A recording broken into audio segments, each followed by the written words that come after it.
Recently, the World Health Organization promised to roll out vaccine doses to 1 million children in Gaza. But in the implications underneath this statement was that they couldn't roll out these vaccines unless there was a humanitarian pause. Bearing in mind a humanitarian pause is purely 2 or 3 days. This enables the Israelis to restock their weapons. It gives the Israeli troops a 2-day break, the pilots a 2-day break. It actually strengthens the Israeli regime to continue its genocide.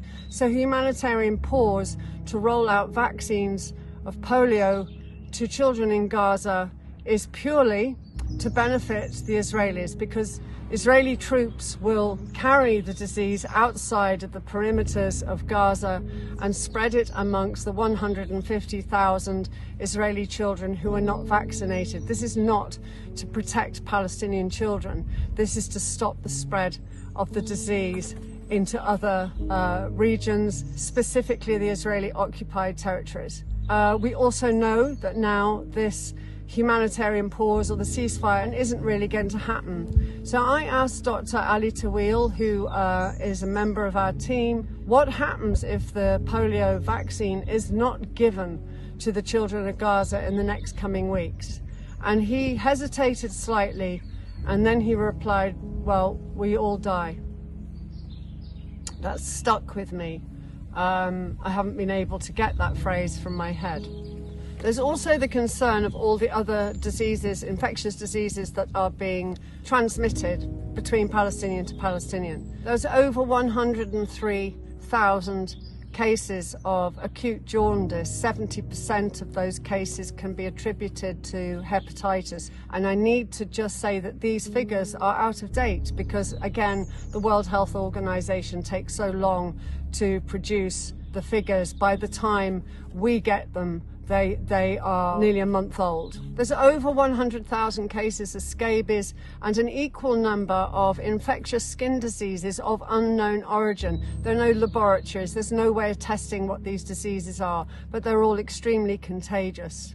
There are currently, and once again this is probably underestimated, over 13,000 cases of chickenpox. There's measles, rubella, which is also known as German measles, and cases of meningitis have also been declared. Now, on top of that, we have cardiac arrest, psychiatric diseases from PTSD, bladder infections, starvation dysentery, which comes from eating rotten food, birthing complications, hernias, gallbladder infections, kidney infections. You know, I could go on. This is just 50% of the list. When the Israelis begin moving Palestinians around out of humanitarian safe zones, and let me just point out, if a humanitarian safe zone is going to be bombed, then it's not a humanitarian safe zone. Always read between the lines. So moving hundreds and thousands of Palestinians around Gaza, like as if they were in a chessboard, into these densely populated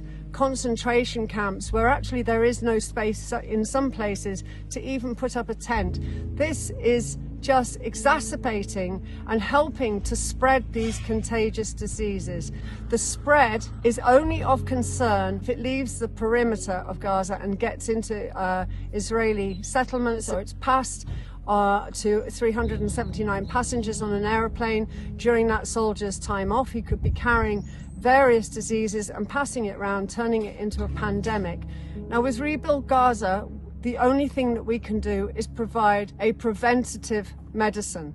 We can't get pills and medication and vaccines into Gaza, but what we can do is get them clean, drinkable water. This will prevent some contagious diseases from spreading. It will give them a chance that the World Health Organization isn't giving them. With your support, with your donations, and with the help of Dr. Mohammed and his team on the ground, then we can help prevent the spread of some of these diseases. You can follow Rebuild Gaza's progress at Rebuild Gaza 24, or you can go directly to its website, which is rebuildgaza24.com. Thank you for listening.